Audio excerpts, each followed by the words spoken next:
Well, just last week I was talking about it's Friday, March 19th, and just last week I was talking about kind of like retiring this thing for a little while. It's kind of sat on mothballs for years and years, and just because one of my students a month or two ago got interested in doing some of this stuff, I brought it out, and now it's like it's taken over my life. How's that go?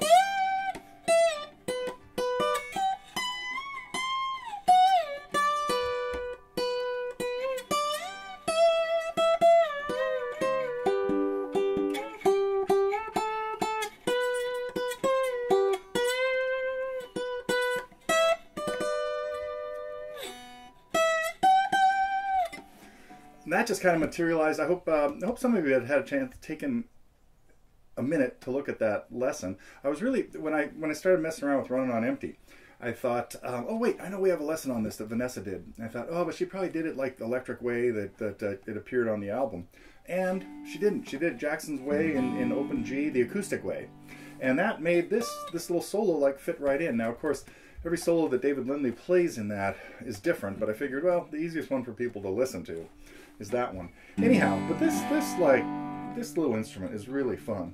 So that was one of the few. We got a little sidetracked with some other projects this week, and what else was the new stuff? Oh boy. Oh, don't even think about this.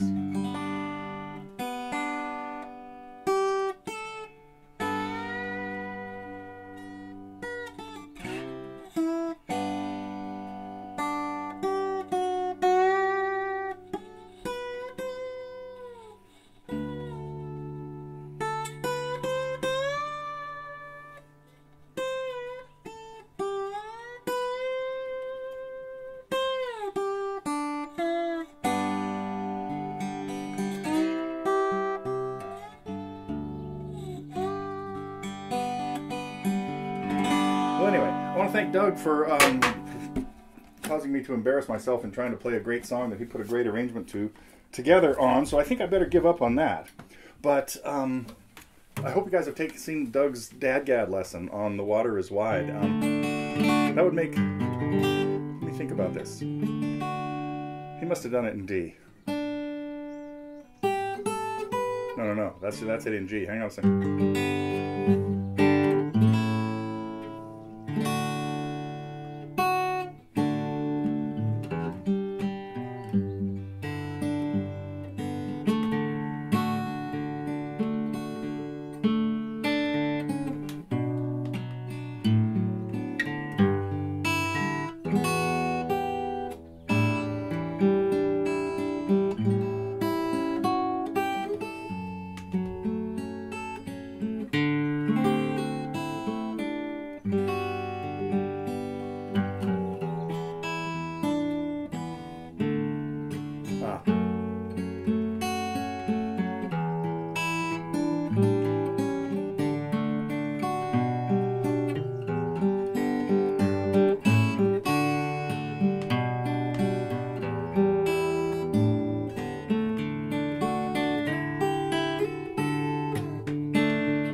Okay, I think I got it.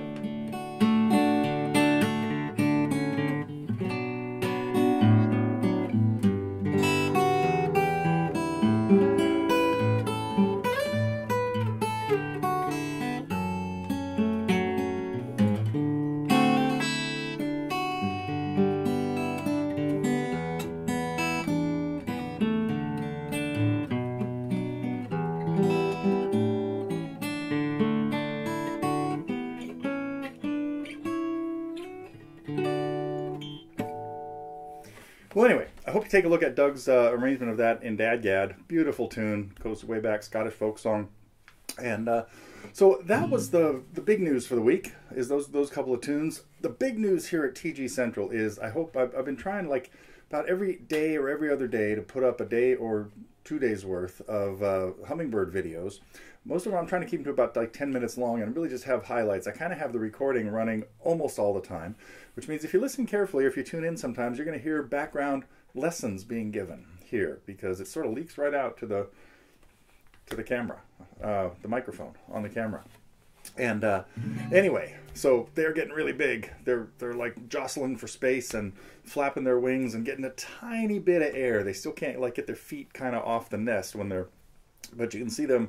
There's a little bit of lift, and they're starting to hover a little there. So anyway, be sure to check out. So all the parts 1 through, I think part 5 just went up now, will be again just like a couple days worth of stuff, and you'll get to see them. They grow fast, and they will probably be gone by next Friday. So I expect by next Friday I'll be showing you the They Flew the Coop video. So let's see.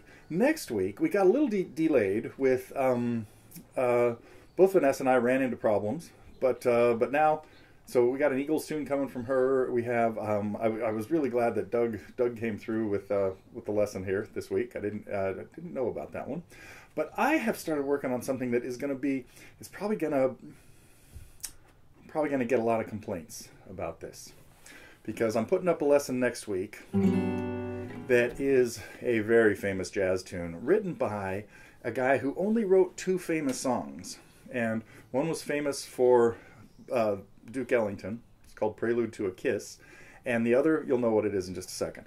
And most of the rest of the stuff, his name was Irving Gordon, and most of the rest of the stuff he wrote was kind of novelty, slightly goofy songs, and with silly stories. But I've had a couple students work on this recently, and but mostly on vocals. So we're just working on like a very simple kind of chord progression, but then so that they could sing the song. And then just a couple days ago, I decided against my, well, not against my better judgment, but I thought, wow, I wonder if this would make a good instrumental, because the chord progression has always just baffled me for years, and I realized why once I listened to it. It's in 2 different keys, and it doesn't start where it ends. Matter of fact, it ends up in the key of C. Well, I'm putting it in C. But it starts in the key of G with a G major 7 chord, which of course in the key of C would be a G7 chord.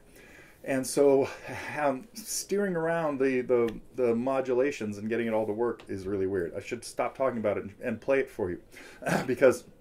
But I'm making the excuse of the lesson that this is not going to have tablature, a note-by-note arrangement, as I've done with most of my songs.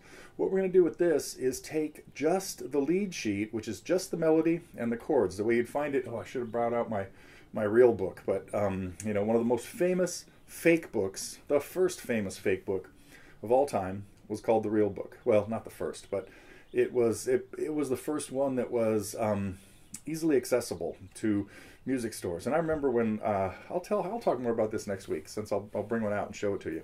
But the arrangement for this lesson, well, let me get back to the Real Book story, because we had to buy these. You couldn't order these from like a music distributor. You could only get them from a guy who showed up unannounced to your store with a trunk full of these things. Sound like something else that happened in your adolescence? Anyway, but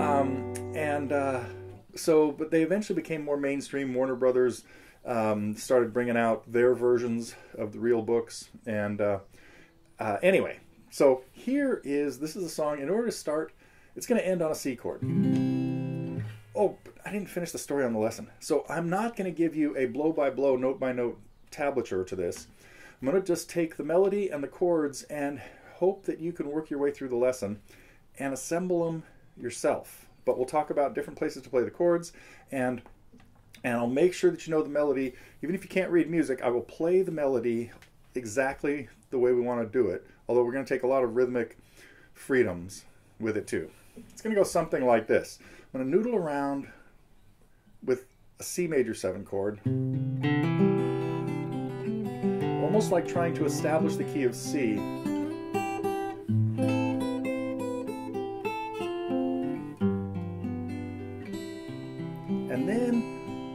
mess you up.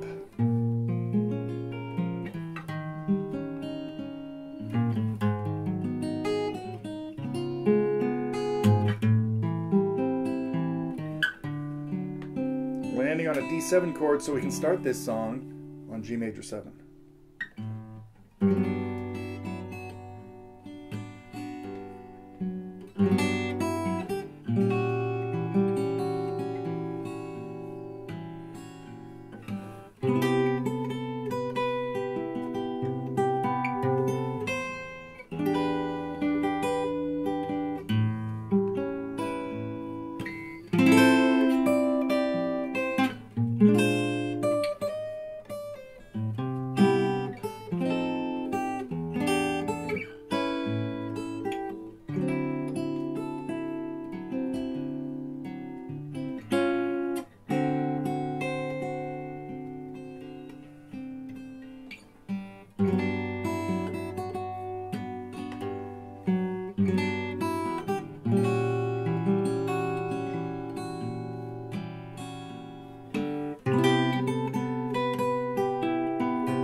Need a B in there too. Oh, I need more fingers. There we go.